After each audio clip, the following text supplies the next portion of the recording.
Hello dear students. तो आइए बेटा, आज के इस वीडियो में हम समझेंगे ग्रेविटेशन के बारे में। क्लियर है बेटा? तो देखिए बेटा, ग्रेविटेशन है क्या, तो इसका आइडिया कहां से आया, पहले मैं आपको उसके बारे में समझाता हूं। न्यूटन नाम के साइंटिस्ट थे, फिजिस्ट थे, वो एक पेड़ के नीचे सो रहे थे। क्लियर है? एक सेब का पेड़ था, एप्पल का।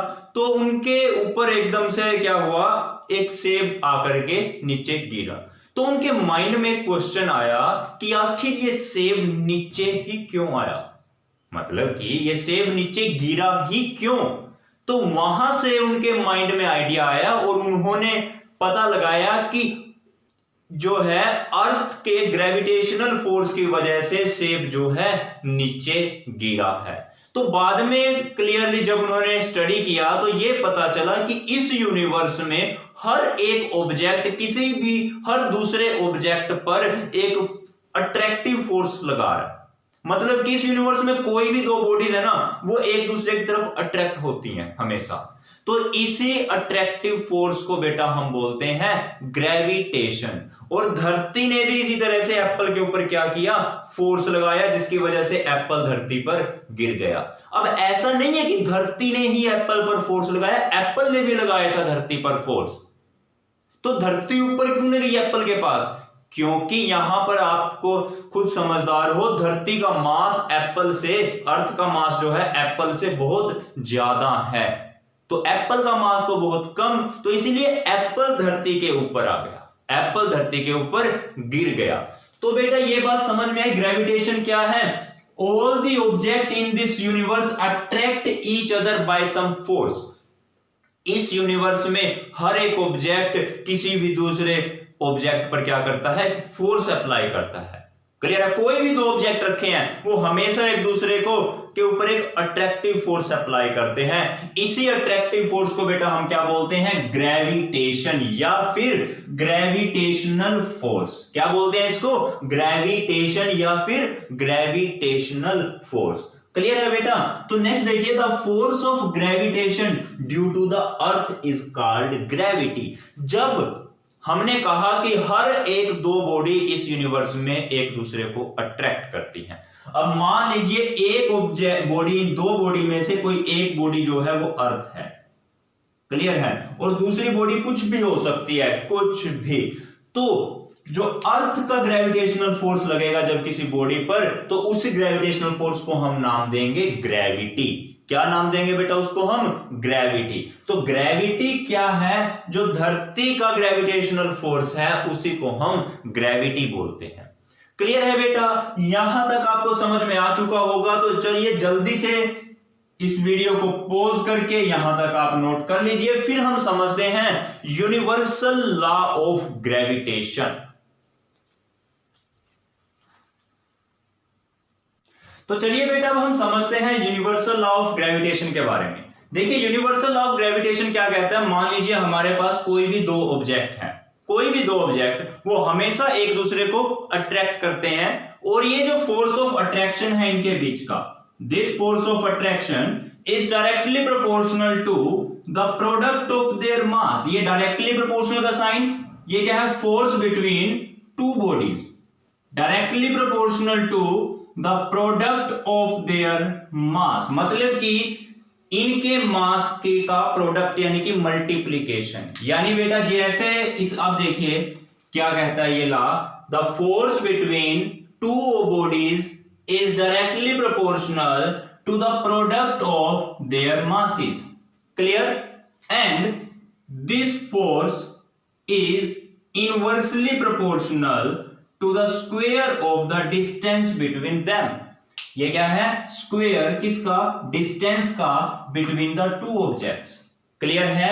The force between two bodies directly proportional to the product of their mass and inversely proportional। inversely proportional का मतलब क्या है? देखिए बेटा अगर बोले डायरेक्टली प्रोपोर्शनल तो सिंबल ये है कि ये साइन डाल करके डायरेक्ट लिख दो इसको। अगर बोले इनवर्सली प्रोपोर्शनल तो यही साइन डाल करके जो ऊपर डाला था सेम साइन डालना है, लेकिन 1/1 के डिवाइड में लिखना है। कैसे लिखना है? 1 के डिवाइड में। Inversely proportional to the square of distance between the two bodies. बात समझ में आई है? इन दो बॉडीज के सेंटर टू सेंटर जो डिस्टेंस है ना वो है r। अब जैसे देखिए इस साइन का मतलब क्या है, डायरेक्टली प्रोपोर्शनल का। अगर ये वाली वैल्यू बढ़ेगी ना, ये वाली वैल्यू अगर इंक्रीज करेगी तो ये वाली वैल्यू भी इंक्रीज करेगी। यानी अगर इन दोनों का मास इंक्रीज करेगा तो फोर्स भी इंक्रीज करेगा, अगर मास डिक्रीज करेगा तो फोर्स भी डिक्रीज करेगा।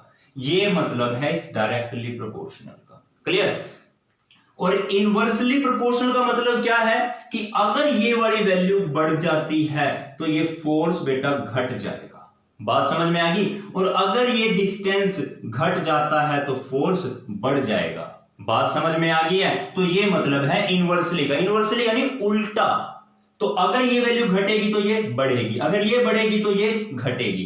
कॉमन सी बात है बेटा। देखिए अगर दो ऑब्जेक्ट दूर चले गए, डिस्टेंस बढ़ गया तो फोर्स तो कम होगा ना। वही काम तो यहां पर है, इनवर्सली प्रोपोर्शनल। अगर नजदीक आ गए, डिस्टेंस कम हो गया तो फोर्स बढ़ जाएगा और ज्यादा। तो क्लियर है बेटा? ये है आपका न्यूटन का यूनिवर्सल लॉ ऑफ ग्रेविटेशन, इसी को बोलते हैं। अब इसको फर्दर सोल्व करते हैं। देखिए इनको कंबाइन कर दीजिए, दोनों पॉइंट्स को मैंने कंबाइन किया। ये क्या है? m1 m2 m1 m2 divide by r का स्क्वायर। क्लियर है?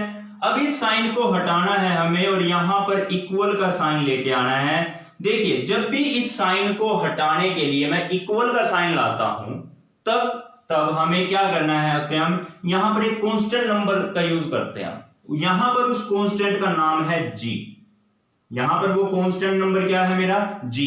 देखिए इसकी जगह इक्वल का साइन लाने के लिए एक कांस्टेंट नंबर यूज करते हैं हम हमेशा ही। तो m1 m2 divide by r का स्क्वायर। तो ये आ चुका है बेटा आपके पास formula for finding the gravitational force between two bodies. दो बॉडीज के बीच या दो ऑब्जेक्ट के बीच कितना ग्रेविटेशनल फोर्स लग रहा है उसका फॉर्मूला है ये। क्लियर है बेटा? और यहां पर ये g क्या है? देखिए g को हम बोलते हैं बेटा यूनिवर्सल ग्रेविटेशनल कांस्टेंट। क्या बोलते हैं जी को? Universal gravitational constant. इसकी जो वैल्यू है ना वो पूरे यूनिवर्स में सेम है, फिक्स है, कभी भी कम या ज्यादा नहीं होती। तो क्लियर है बेटा? यहां तक आपको समझ में आ चुका होगा। तो चलिए अब हम आगे करते हैं। तो ये तो अपना फॉर्मूला आ चुका है ग्रेविटेशनल फोर्स का। अभी हमें देखिए अगर मैं जी की वैल्यू निकालूं यहां से F, ये आर स्क्वायर इस तरफ आके मल्टीप्लाई में हो जाएगा इनटू में आर स्क्वायर डिवाइडेड बाय ये m1 m2 इस तरफ आके डिवाइड में हो जाएगा m1 m2 that is equals to g। इसकी वैल्यू बेटा किसके इक्वल आ गई है? g के इक्वल। बात समझ में आई है? g की वैल्यू ये आ गई। अब g की यूनिट क्या होगी? Unit of g। देखिए फोर्स की यूनिट क्या है बेटा? न्यूटन। फोर्स को किस में मापते हैं? न्यूटन में। और डिस्टेंस को किस में मापते हैं? मीटर में। डिस्टेंस का स्क्वायर है ना तो यहां मीटर का भी स्क्वायर हो जाएगा डिवाइड बाय m1। मास क्या है बेटा? मास की यूनिट किलोग्राम। फिर दूसरा भी m2, इसकी भी यूनिट क्या है? किलोग्राम। बात समझ में आई?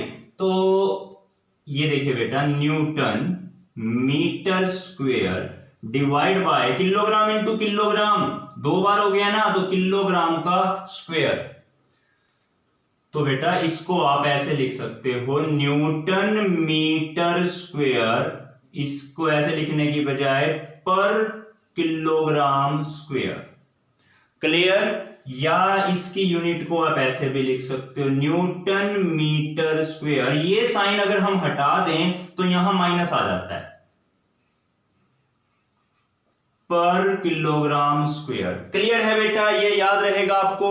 अब देखिए इस g की पूरी वैल्यू क्या है यूनिवर्सल ग्रेविटेशनल कांस्टेंट की। कितनी वैल्यू है? 6.67 इंटू 10 की पावर -11 न्यूटन मीटर स्क्वेयर पर किलोग्राम स्क्वेयर। क्लियर है बेटा? ये आ गई कैपिटल जी की कंप्लीट वैल्यू। तो यहां तक बेटा समझ में आया आपको? अगर किसी बच्चे को यहां तक कोई भी डाउट है तो मुझसे मैसेज करके किसी भी टाइम पूछ सकता है। क्लियर है बेटा? तो चलिए जल्दी से वीडियो को पॉज करके यहां तक नोट कर लीजिए।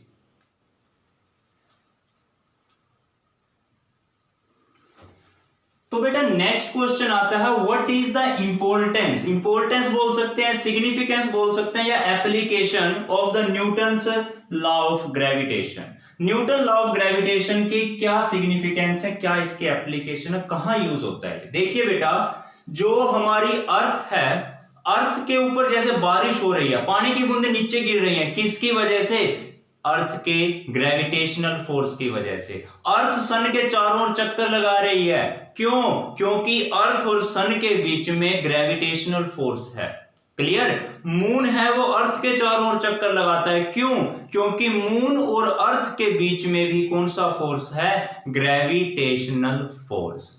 क्लियर है बेटा? समझ में आया ये कितना इंपॉर्टेंट है हमारे लिए? तो अर्थ के चारों जैसे सैटेलाइट्स चक्कर लगाते हैं, वो सैटेलाइट भी कैसे चक्कर लगा सकते हैं? क्योंकि सैटेलाइट और अर्थ इनके बीच में भी क्या है? Gravitational force. तो क्लियर है बेटा? आपको समझ में आ गया? और जैसे आपको टाइड्स के बारे में आपने पढ़ा होगा, high tide and low tide. क्या होता है कि कभी तो समुद्र के लेवल, जो पानी है, समुद्र का पानी है, उसका लेवल कभी इंक्रीज कर जाता है और कभी डिक्रीज, तो इसे हाई टाइड और लो टाइड बोलते हैं। क्लियर है? जो समुद्र के पानी का लेवल कम ज्यादा होता है, इसको क्या बोलते हैं? Tide formation.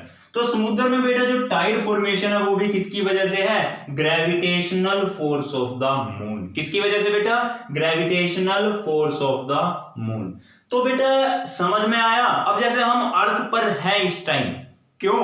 क्योंकि ग्रेविटेशनल फोर्स लगा रही है अर्थ हमारे ऊपर। अगर मान लीजिए हम जंप करते और ग्रेविटेशनल फोर्स नहीं होता तो हम तो ऊपर ही चले जाने थे, नीचे आते ही नहीं कभी वापस। क्लियर है ना? तो लाइफ पॉसिबल ही नहीं है विदाउट ग्रेविटेशनल फोर्स। क्लियर है बेटा? तो आप अपनी तरफ साइड से और भी कितनी एप्लीकेशन लिख सकते हो। फिलहाल यहाँ पे 3 से 4 एप्लीकेशन मैंने बोर्ड पे लिखी हैं, आप वीडियो को पॉज करके इसको नोट डाउन कर सकते हैं।